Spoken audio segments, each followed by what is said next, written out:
On September 12th, I shared that a listener had contacted me to let me know that an ad for ice had run before the start of my show and that they were very upset about it. Since then, I have been recording intros each week to ask for your help. The campaign, which I have been calling the FICE campaign, is very simple. I made about $200 a month from Acast running these ads. And these ads are very, very lucrative for Acast and also for me. They offer a larger percentage of revenue because, as I have been saying, right-wing grift is very well funded.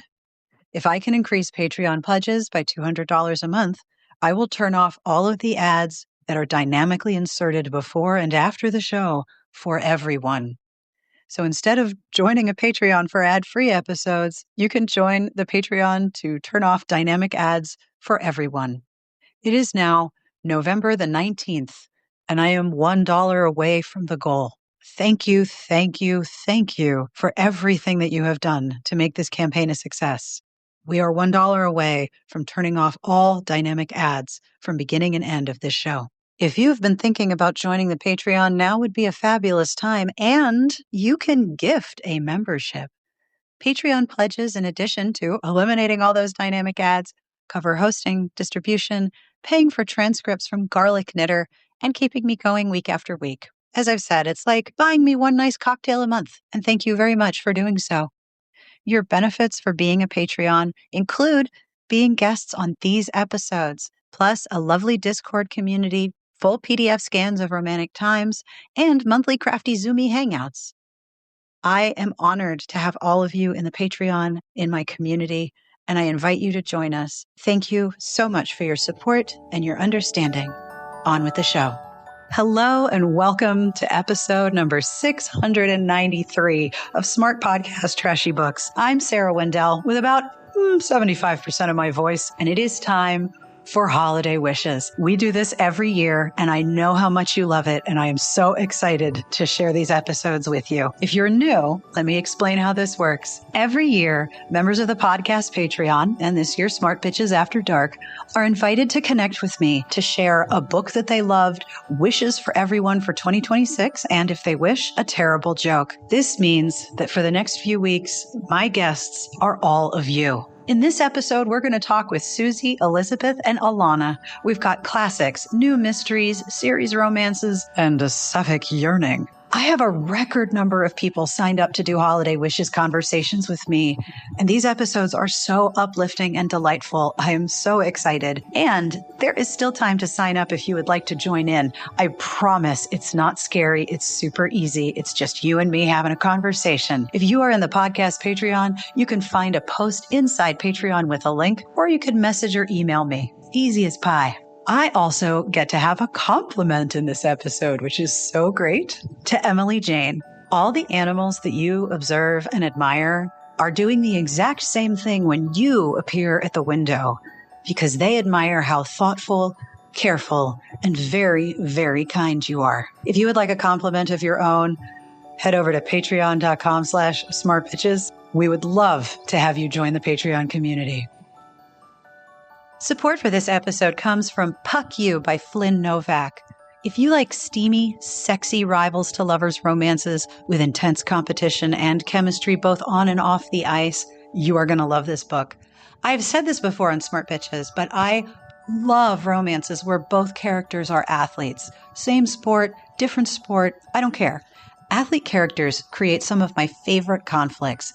There's the public and private persona, which are sometimes at odds, and the behind-the-scenes practice and training sessions leading to games where the stakes increase every time.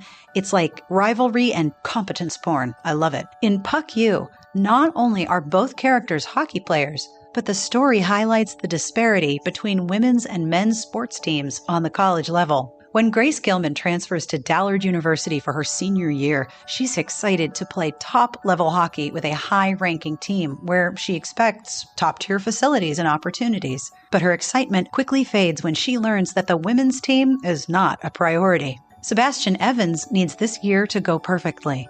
It's his last chance to prove himself to scouts for a professional hockey career, but he's juggling school, an old injury, and the pressure to perform is tough enough. Dealing with Grace, the fiery star from the women's team, makes everything harder. Neither Grace nor Sebastian wants to compete with each other, but when Grace sees how much better the men's team is treated, she cannot stay silent. The two quickly become rivals, both on and off the ice. But when their personal conflict starts affecting their game, they risk being benched permanently. Despite the tension, sparks fly between them, and what began as a bitter rivalry might ignite into something hot enough to melt the ice they skate on. With chapters from both Grace and Sebastian's points of view, you get the full story of this angsty and very steamy rivals to lovers romance, and many readers have said they had a hard time putting it down. Puck You by Flynn Novak is available now from W by Wattpad Books, wherever books are sold. All right, are you ready to start the first of our holiday wishes? My first guest is Susie Felber, who I forgot to ask to introduce herself. Go me! On with the podcast.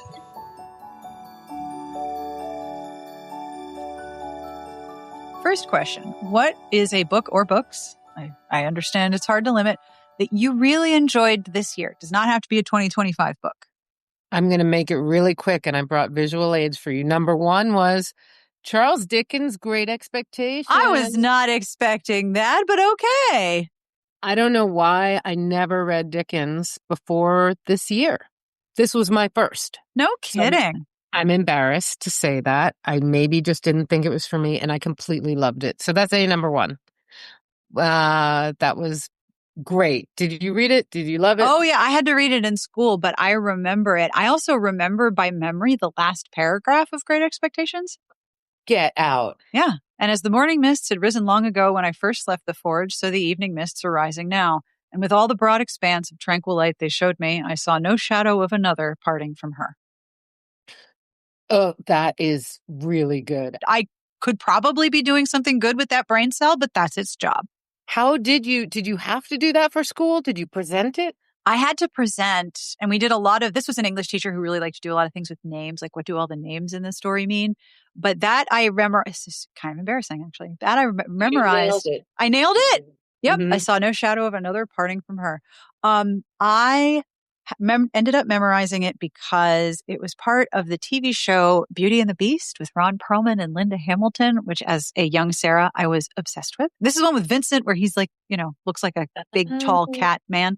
Yeah, that was part of the show. And I for some reason, I'd watched it enough times, but hearing the voice really embeds it in my memory. So yeah, that's what lives in my brain cell. What did you like about it? I am so impressed. I just want to say though, at the ending, I read the ending. I loved it. But all of a sudden it hit like a piano out of tune. And I went, that ending feels like a weird wrap it up edit. Like it just didn't feel right to me. It was a bit weird. And then I read the footnote and it was right there. It said that the happy ending was not the original, was not his original ending. And I was like, he went to friends asking for advice, and there was no suggestion in his original draft that they would end up together with a happy ending. So I think that as a romance, he went there, but I'm not saying he gave it the wrong ending. But did you know that? I did not know that, actually. But I kind of loved it. I love that he went with the happy ending, but it just kind of sounded like maybe he wasn't convinced. I don't know. Anyway, what I loved about it, like literally everything, and that it didn't, I didn't expect it to not feel dated. I mean, just that simply. For sure. It felt so fresh and alive. So that's why I loved it. So I can move on to another book. So I had a lot of friends who wrote books this year. Oh, this one I'm sharing, it's Miss Christie at the Mystery Guild Library by Amanda Chapman. That's her pen name, because she also wrote Cozies under her real name, Amy Pershing. But she's my neighbor. She lives 2 blocks away. And this was her first, because she wrote 3 cozies, paperbacks, and this is her first hardback. And this is a woman, like, we should all be inspired because she had the full-time job doing PR for a bank. And, she had to do what she had to do to pay the college tuitions. And after retirement, she decided she wanted to try to become a novelist, and she did. She got Elizabeth Gilbert's quote on the back there. Damn. Congrats to her. That's awesome. Yeah. So I really enjoyed the book, not just because she's my friend, but it takes place in New York City. I live right across, you can swim to New York City if you jump in the Hudson. Not that Um, you should do that, though. I discourage it. I would discourage it too. Mhm. But that was really good. And then I'm in the midst of another. This is someone who's a friend long ago, but I'm almost done with The Loneliness of Sonia and Sunny, which is Kiran Desai, and I went to college with her. And she also won the Man Booker Prize for her last book. Damn! She was the youngest ever Man Booker Prize winner, or maybe they just say Booker Prize now. And it took her 20 years to come out with her next novel. 20 years. I can understand that pressure. You know what I mean? Yeah. I mean, I don't know. It was pressure and her commitment to craft. Oh, I'm going to share one more book with you, which Please is do. this was from a little free library. And there's a way you will understand. I was walking with my daughter and we got this out of the little free library. Snowbound with a Snowbound with a baby. baby. Oh, look at that. Snowbound with a baby. And the joy of this is just that, it's not bad. It's not bad. Nope. What I can say. And my daughter had never experienced a Harlequin romance. And of course, the title made her laugh. And I'm like, we're reading this together. So now it's like a Aw. bonding experience with my soon to be 16-year-old daughter. And just to say, like, you can laugh at the title, but you got to respect the game. It's readable and it's enjoyable. And I had never introduced my daughter to modern romance. Mm-hmm. Absolutely. Does that make me a bad mom? No, no, no, no. I think it was Kathleen O'Reilly who used to write Harlequin novels, who said that they are the perfect bathtub book because you can finish the whole thing and only really have to add hot water one time because they are short and they get it done. I think Nora calls it dancing Swan Lake in a phone booth because you have such a tiny amount of space to make a really big story. And there are so many people who use them as writing technique, instruction, like guides. Like, look at the character work in this one paragraph. Look at the plot progression and look how much has been shown to you in this one page that you have all of this backstory based on this very economical use of words. They're studied as economical ways of telling stories that are very rich in a little itty bitty space. Everything you just said there was so brilliant. Oh, thank you. And I'm still digesting the Swan Lake in a phone booth. That's Nora, because she used to write them too. She's like, it's dancing Snow White in a phone booth. You got no room, full ballet. You just so smartly described the platform. Isn't it great? It's not even my words either. It's I love them. They're not always there are some books, some series books that I found that really want to reinforce gender roles and they do so with a really big hammer. Don't need that. Some of them are so exquisite and when you find a good one it's just like, oh, Sarah Morgan writes incredible Harlequins. She writes single title now, but her Harlequins, she used to write medicals because she was a nurse. I'm writing this down now, so I have it. Sarah Morgan once told me she was a nurse, and one of the reasons she loved to write medicals is because the doctors had to listen to the nurses when she wrote them. Like, my doctors are going to be respectful. They're going to listen to the nurses, and they're going to take on board their criticisms. And I'm like, this is so hot. I just love that. And I mean, that's why I love, I'm not just saying this, why I love what you do, because look, back in the day, I go with my mother to convention and I get bags of books and I read everything and I was able to find the gems for myself, Yeah. And I learned that. Like, I know what you're saying is absolutely true. But in my current life where I read everything, romance is just one thing on my plate Of that course. I read. And I know that's true for you as well. But like, where you have always helped me is to be able to I can always dip in and find the best picks of the stuff that I don't normally read. And I don't have to have a bag of books, So Thank you. your recommendations, I'm always clicking on the links and going through. Thank you. That's really cool. I appreciate that. It is a weird service to help people find books they want to read. It's the same thing we've been doing for 20 years. And now it's both easier and harder. There are so many more books and there's so many more people talking about books. But the way that readers who are coming to my site want to learn about books, we're a pretty unique service in the way in which we discuss books and go very in depth as to what they're doing. And you're more important now. because of curation being and reliability, is and with the rise of AI, like what you do is Oh, so much yes. more important now. Oh, yes. Um, I'm so not yeah, AI. I screw up all the time. Well, thank you. I really appreciate that. it's so true. It's where you rule, and even more so now. The personality, the authenticity, the knowledge that you show your cards, you show your biases, you show your cards, and you give your honest and extremely informed opinion. So that's what I love. Thank you. That's so cool of you to say. I really appreciate it. And sometimes I really need to hear that because when it's me in my own head, the message is very different. Honestly, I hesitated to say that because I was like, it just seemed so obvious to me, but I really should say that again, as someone who I don't think I've read a romance without, unless it's a friend has written it. I Mhm. don't think I've read a romance without it being a SBTB recommendation and link. Why life is short. I know that you guys are getting me the real deal. So yeah. Thank you.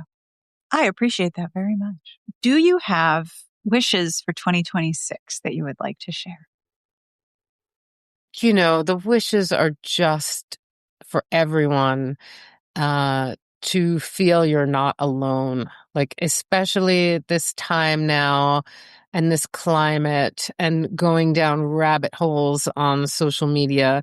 Um, uh, we're not alone, and I wish that people would get out into the world more too, because frankly, we have our online lives, but things seem more dire when we're online Yes. than in reality, and I've learned that lesson. I'm engaging with certain community organizations that people have different political opinions than me, Hmm. right? And I hang out at places where people are different than me. And that has been the best, most productive use of my time, because you can't other someone if you get to know them and you're friends with them, Oh, for right? sure. For sure. For sure. It is really hard, I think, to go out because the pressure is stay inside. Everyone hates you. It's dangerous. And the way in which this political climate operates is it wants you alone and scared. Yep. And that's not so great. 100%, 100%. Did you bring a bad joke? It is okay if you did not. I did. Of course I did. Oh, I'm so So excited. the thing is, look, I'm a comedian. I get paid to write and perform comedy. What I'm doing here is a joke of someone else's that is short and sweet, right? Yes. Okay. Here we go. I want to make sure I get it right. I even drive it. Okay, you ready? I'm ready. A Jew dies, goes to heaven, and meets God. Okay. He tells him a Holocaust joke. God says, "That's not funny." The old man pauses, replies, "Well, I guess you had to be there." Oh, shit. And that one was told to me by a dear friend who Gotta love dark humor. is a cantor who married me and a director for the short film I'm working on, helping with now. And he said Freddie Roman told it to him. And Freddie Amazing. Roman was a Catskills comic. Well, thank you so much for doing this. It I is want to such. thank you so much. Thank you a million. Thank you a million. I really appreciate you connecting with me to do these. You, by the way, are my first holiday wishes. You are the inaugural holiday wishes. No, I'm your lurker. You don't understand. Like I've been lurking. I mean, I'm on Patreon, but like I lurk. So do But I'm I everywhere there. else. I get it.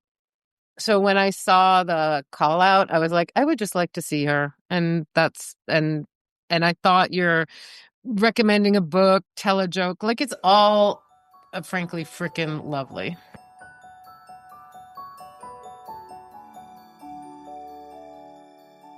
Good afternoon. I'm Elizabeth. I am from Central Connecticut and I work in the aerospace business. Oh, cool. Yeah, it's Very super cool. That is very cool. I love a cool job. So my first question is always, What book or books have you read this year that rocked your world? I have two recommendations. I will first say that the new, I hope I say her name correct, um, novella by El Mohtar, I think that's it. who wrote This Is How You Lose the Time War. She Yes. issued a new novella, The River Has Roots, and the audio version of that is spectacular. It's 4 Really? hours. It's beautiful. I love that. And I also love the proliferation of novellas. Yes. Like Yes, I was definitely. I was just talking to Amanda who was ranting at me because she's reading a book and she's like, I'm never finishing this book. Why am I never making progress? And it's 700 pages. She's like, Oh I don't no. no one needs that. Give me 3 200-page books instead. I'll take it. Yes. Yes. You want the little digestible, like you want it, Mhm. you want the satisfaction of the entire story arc within a reasonable time frame of your energy. Otherwise, it's like I feel. right? Like I'm gonna put it down and be like, where was I? Who are these people? I don't know. Who cares? Mhm, I'll just move on. mhm. That is a great rec. What is this about? It's a fairy tale. It's about two sisters who live in a family who uh, are near a willow grove on a river, and it borders fairyland. And so it just follows the fairy tale of, one of the sisters falling in love with a fairy, and how that all works out That's or very doesn't. cool and quite on trend, I might add. Hmm. And in Well, her it's more classic fairy than like Sarah J. Maas type fairy. horny fairy? So You mean it's more classic fairy than horny fairy? yes, oh yes, yes, yes, yes. She is a good person to embark in that world. She'd be very good at it. I'm very excited to read this. Thank you. Do you have any more other books that you want? Yes. The other one I read that I absolutely loved was Geeky Steampunk Victorian Romance, and that's the Love's Academic series by India Holton. Oh, So India. it's the Ornithologist's Guide to Love and the Geographer's Map to Romance. And she has a third one coming out about the sister slash cousin who is a historian. And I think that comes out next year. I am so excited. There's a third one. Are you excited? Yes. Oh, I'm thrilled. I'm thrilled. I was like, when I found the second one in a local bookstore, Mm-hmm. and then I was like, oh, there's a first one. Maybe I should read the first one first before I get the second one. And when I did the first one, I was like, well, I didn't have to do this to do the second one, but I'm glad I did. I enjoyed it. Yep. I enjoyed it. They're both of them are trippy rides, and I have high hopes for the third.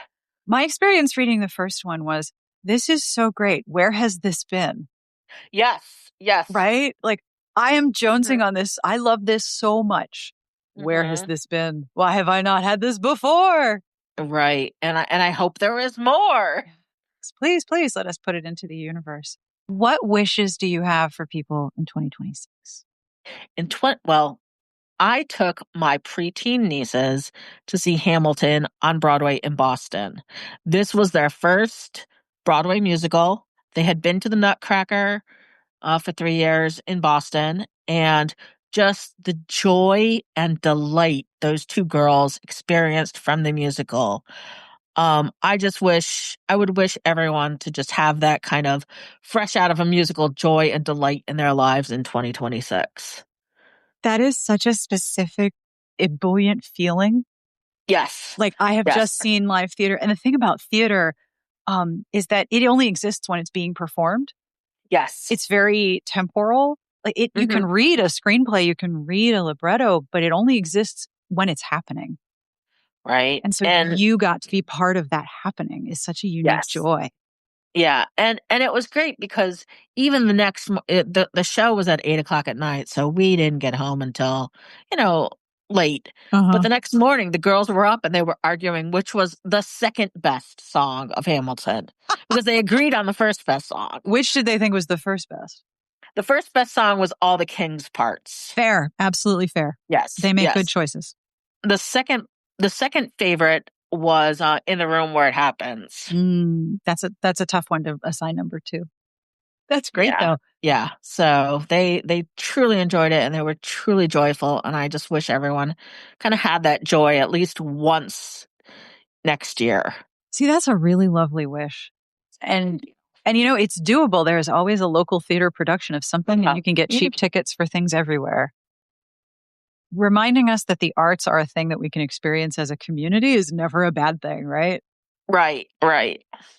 And that the arts are important in our lives. The arts Yes. add value to our life. Yes, they are very important. Like, I remain baffled that anyone could argue that that's not true, but lots of people are, and I just do not understand. I do not either. Nope. Did you bring a bad joke? Courtesy of my brother. Please thank your brother for me. Who is the father of the two girls. I will thank my brother. His bad joke is this. When does a regular joke become a dad joke? When it becomes apparent. Oh, that's a good one. Please thank your brother for me. I will thank my brother for you. That was definitely a high level groan out of me. Well done. Well done. Thank you so much for doing this. I love doing these at the end of the year, and you are my second interview of this season. Oh, hey. Thank you. I love how you edit these and put these together. It's just sheer genius. Oh, thank you. Thank you. They're so fun. They're so fun. And it's like my guests are all of you. Yay. And I'm starting earlier this year because last year I had such a turnout. I was like, oh, crap. I might not have enough weeks in the calendar. So thank you for signing up to do one. It makes me so happy to talk to everybody face to face. So thank you. Yes. Well, I appreciate your having me. It's always I did this last year and it's fun to do it again this year. Hang on, my guy. Hey, Alanna.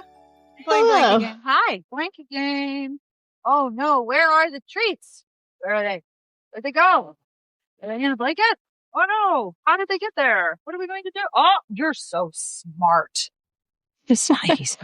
He's clearly the smartest. Oh, very orange. He's the very smartest orange who is ever orange. Yes. Yes, this is his favorite game to the point where he knows the words for it. And I have to tell the pet sitters how to play it. Otherwise, he just follows them around the house and screams at them for their lack of knowledge. Obviously, the only response to that. Clearly unacceptable otherwise. How you doing? Okay. It's been a week. Yeah. The time change happened a week early for us. That's right. You guys are first and we're out way after by a week. That's right. That's right. Yeah, it sucks for that week. That plus the fact that the stores are all closed in our state on the 1st of November. Why? And is it a holiday? Yeah, so it's All Saints Day, and okay. I knew it was All Saints Day, but I didn't think that that'd be a German holiday. Okay. Some of the states, not all of them. But ours specifically, and it meant the stores were closed for 2 days. Oh, and so of course everyone went to panic buy milk and beer, and like a snowstorm, they're all stocking up. Yeah, it really is. It's like a natural disaster. They're like, oh no, what will we do if we can't buy bread for 2 days? What will happen if I have a whim for some beer and I cannot get my hands upon it? Oh no. So that's exhausting. So, yeah, it was quite it's been quite the week of just lots of things. Are you still the emperor of the sushi bar? I don't know that I would call myself the emperor, more like a semi-willing grunt. I think it's very cool, actually, that you work at the sushi bar. I think that's a pretty awesome job because at least you get to see people and, you're not in a back room. Yeah. I definitely right in the middle of everything. Yep. My favorite thing is when people come up to us and ask us where stuff is in the store. I can tell you where the salmon is. It's right here. Yeah. And my knife is in my hand. Sometimes I know, and I'm just like, yeah, no, it's over there. Yeah. Got that sometimes I'm like, I have as much knowledge of this as you do. I only work here. This is my job. I can tell you about sushi. That is the extent of my knowledge. I totally skipped the part, where you introduce yourself. So, Who are you? So, my name is Alanna, also known as JF Hobbit. And as you may have guessed from the previous conversation, I am currently living in Germany. Well, I say currently. We are permanently moved here to Germany as of about 2 years ago. I was just thinking when I was looking at my calendar, I was like, oh, I'm talking to Alanna today. I spoke to you like right after you moved or right before. 2 years ago, it was like right around your move. And you were like, I have no brain cells. I am so stressed. And then a year later, you were settling in. And here you are 2 years later, you have a new place, you have a better apartment, and you have a job, and you've gotten through so much bureaucracy. And I know that the German culture is Olympic level when it comes to bureaucracy. Yes. Yeah. I actually have to renew my residence permit in the next month. Oh, may the force be with you. So I'm very, very familiar with that. But at least I can mostly read the letters and emails now. That's good. I mean, just look at how much has changed for you in 2 years. Like, I love checking in with you because in the course of a year, like, you have got so much language facility. You are kicking ass and taking names. Like, it's so cool. Well done. Thank you. It feels a little bit more stressful most of the time, but yes, it has been a lot of, especially looking back at 2 years ago when I was just like, too much stuff. So many things. I was just in Spain and I was, speaking Spanish. Mm-hmm. And one thing I realized is that I know a lot. Like, I know how to say a lot of things, but I don't know how to say all the things. And so I am constantly aware how much I don't know. Do you know what I mean? Yeah. Yes, very much. You know this feeling like, wow, I'm doing okay, but I could really tell how much I do not know. Every day. And one thing I've noticed being like my actual training is as an educator is that I had what probably may have been considered language delays, like in speaking and listening specifically. Oh, wow. In English.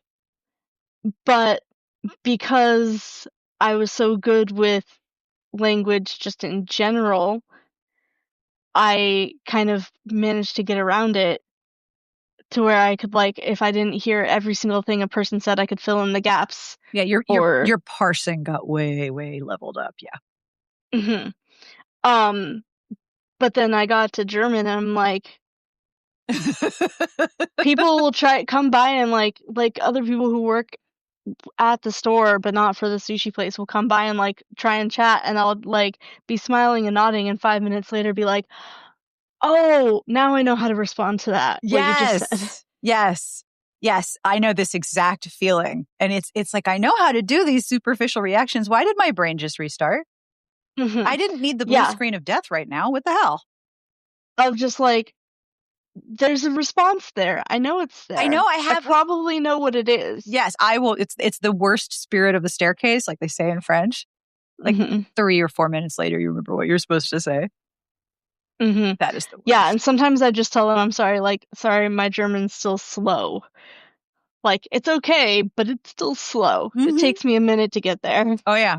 You got to connect all those synapses every morning, one by one. Gosh. So tell me, I love doing these interviews, and I love that you're doing one for the third, fourth year in a row. Thank you. Fourth year. Is this hell yeah? So thank you for doing this. What book or books rocked your world this year? So I have a list. It may even be a little bit shorter than last year. Mm-hmm. I've been the last like month I fell into a Pokemon hole partially in preparation for and then playing obsessively Pokemon Legends ZA.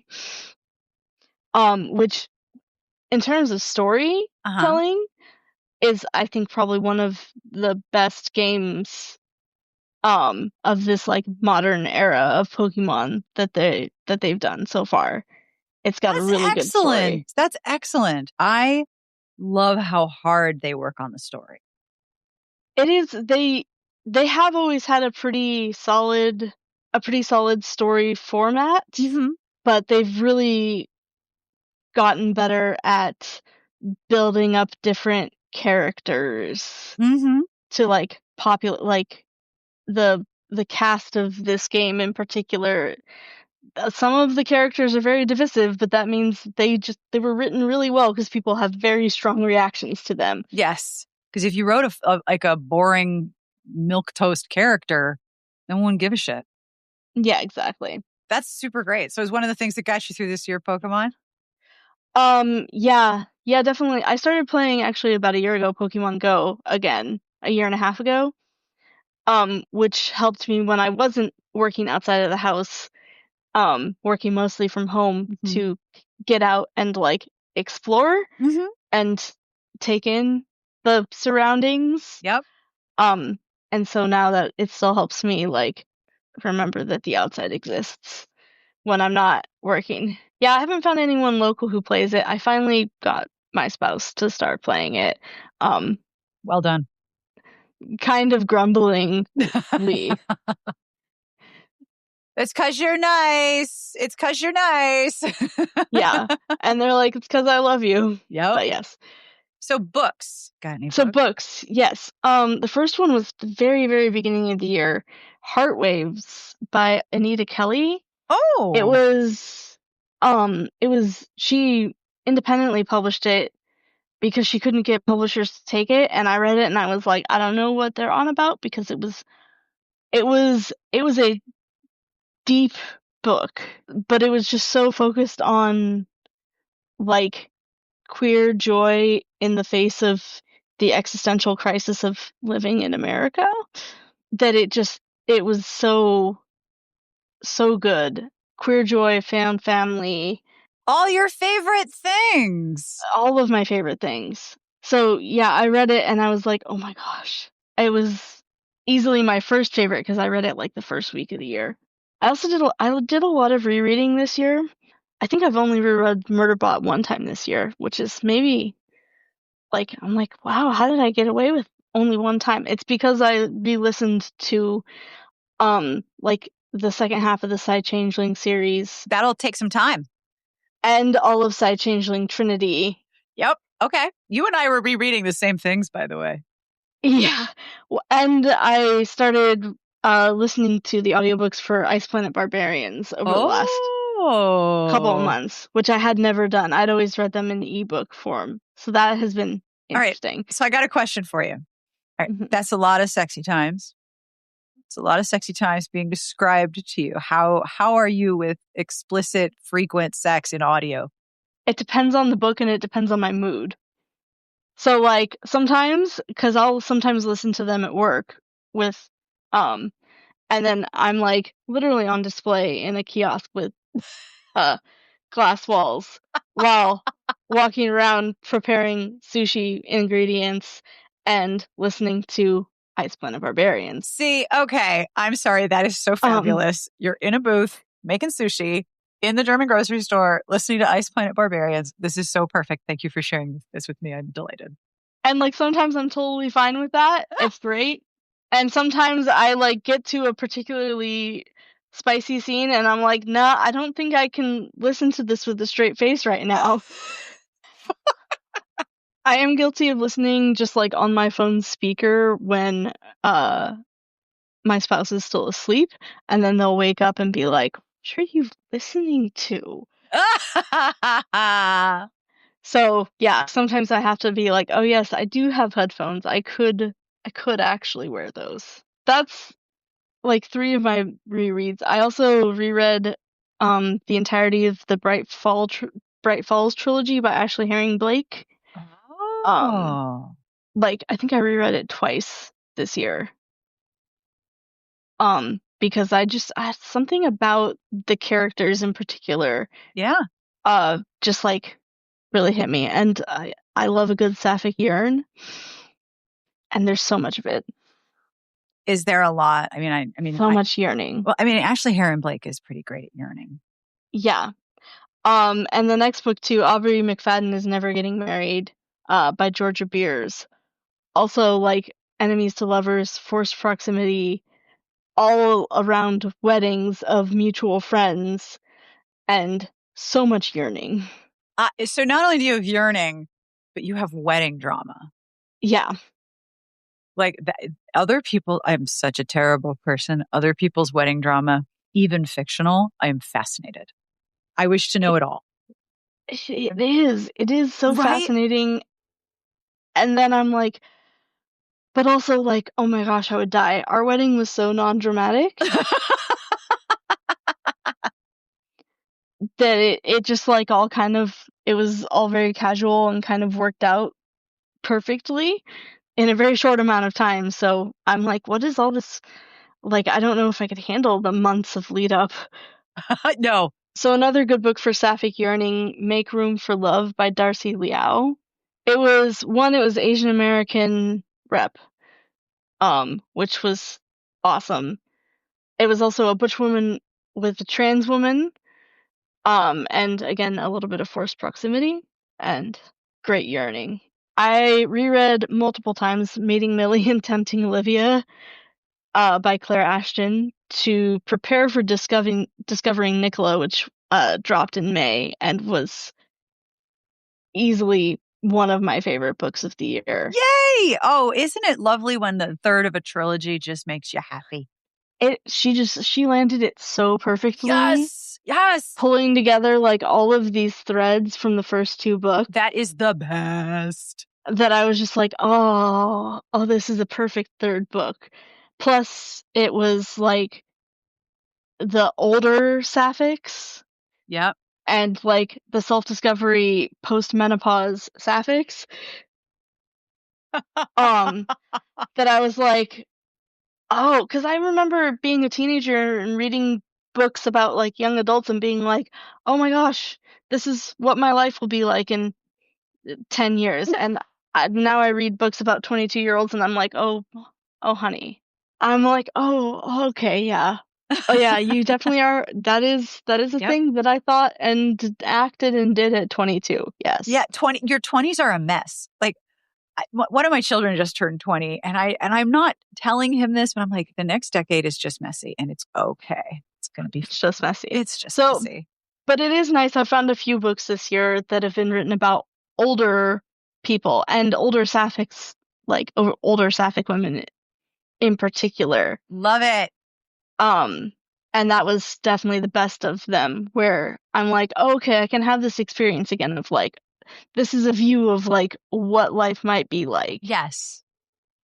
So that was great. I was deeply influenced by this podcast to read Earl's Crush and Ladies in Hating by Alexandra Vassie. Both of the episodes with her this year, I like immediately went and got the book. I'm so happy to hear that. Honest to God, Alexandra Vassie is one of my favorite guests because it's just like, I know you have many brilliant things to say. How about this? I will just turn on record. You can say whatever you want. And I'm like, I got to come up with questions and make sure that I hit questions that are going to nail all of the important things that she has to say because she has so much knowledge. So much knowledge. And like, yeah, it's just the depth of world building that she puts into her 100%. Her version of England Times is just like, it's so delicious. Her version of England Times. Hell yes. So yes, and then the last one, Gay the Prey Away by Natalie, I don't know how to say her last name.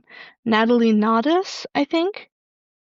I would say Naudus, yeah, or Naudus. Yeah. But I think you're close. You're certainly being respectful in your attempt, so let's go with that. Yeah, so it's a YA of a girl in a deeply conservative Christian cult. Yeah. Discovering that she's queer and finding someone who kind of like sidestepped into the community in her senior year, who like shows her there's maybe another world that she could explore. And did you hear the good news about lesbians? It was really well done in the look at like how the community functions, the structures that they put up to keep people in line. Mm-hmm. And Also how you can get out. And it hit me very deep in the recovering evangelical queer feels. It's a very specific set of feels, isn't it? Especially with the homeschool element, because I was homeschooled.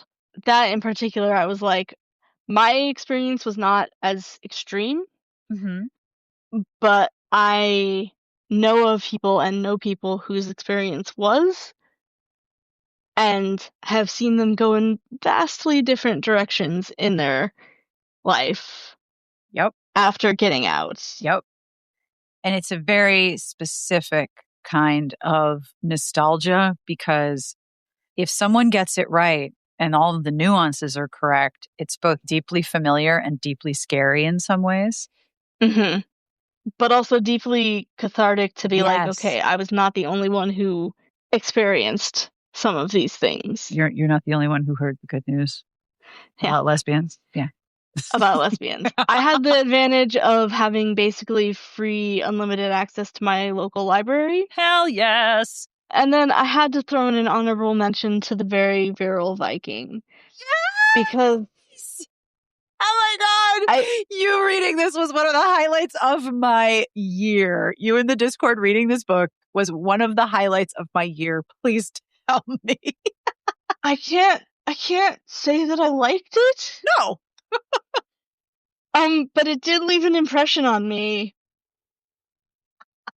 I was like, I kept reading it, and I actually started reading it last year and then got distracted by a bunch of other stuff and came back to it in the middle of all the moving craziness in early August, and was like, I just need something that is completely detached from reality, and that was it. Very much it.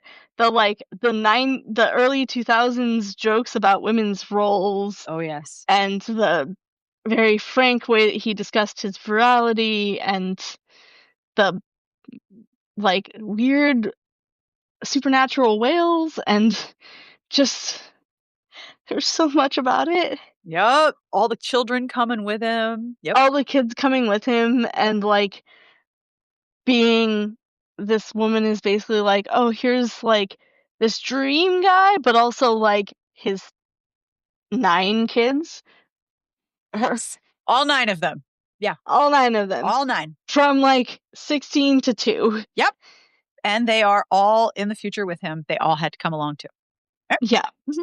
And all discovering the joys of Domino's. Oh yeah. Pizza. Which, fair. It is a very silly book. It's like a 9 out of 10 on silly. Which we have more of now in romance. But when that was published, we had comedy, we had slapstick, but we didn't have a whole lot of like deep commitment to the bit silly. But however, this is the same woman who writes the Viking Vampire Navy SEAL Angel Vampires. Okay, then. Yeah, she is the one who wrote one of my favorite books, The Angel Warfangs. And this is about a centuries-old Viking vampire angel named, it's Cnut. I'm going to go with Knut. Yeah, I think that's how you... So Knut Sigurdsson is a lean, mean vampire devil fighting machine. His new job is ridding the world of a threat called ISIS while keeping Lucifers at bay. Like, let's just meld. Oh my God. Alanna has her face in her hands. Let's just meld something truly, truly present, deadly, scary, and deeply dangerous with, Viking vampire, angel, seal, demon vampire. Sure. Absolutely. Am I going to have to go read that? Yeah, I think you are. Okay. Okay. It's not going to be good, but yes, I think you do have to read it. Just, I do for yourself. Yeah, I did read, I think it was on a cover snark, about the otter and the officer, an otter shifter book. Yes. And I think my favorite part of that was the names. Like the swan nobles were like Lord and Lady Signu. It was okay. It was a book. It was a book. It's sometimes the only thing you can say. It's so funny. Like if one of the reviewers is trying to write a C review, a lot of the times they're like, okay, well, it was a book. And I'm like, yeah, that's what a C book is. Those were some words. They were in that order. Okay. What wishes do you have for 2026 for everybody? So, as mentioned, we've been moving and once again trying to acquire furniture currently on a budget. So, we've been trying to acquire furniture, also dealing with just the mental health exhaustion of moving and getting settled in a new place. It is so many pieces of energy to lose all of your autopilot all at one time, right? It's like you have to think about how you do every single thing, and it is exhausting on top of the, already arduous act of moving all your shit around. And this time it was like, oh, I also have to find like what are the new bus routes to work, or like what are the new bus times that I have to memorize. Yep. But my wish is that you find a good place for all of your things, physical or otherwise. That's such a good wish. Because I was thinking whether you're dealing with the Doom box or the existential dread from Doom scrolling, Yes. just sometimes you need a place to put something, and I hope that you find that place. That is really lovely and a very good wish. Thank you. Did you bring a bad joke? Of course. See, you're here for me. Thank you. I'm prepared to groan. Yes, this came from a conversation that spouse and I had where we were trading puns, and then I edited it to make it question and answer. So, what did the baby sheep say to the ram? What did the baby sheep say to the ram? Stop lambasting me with puns.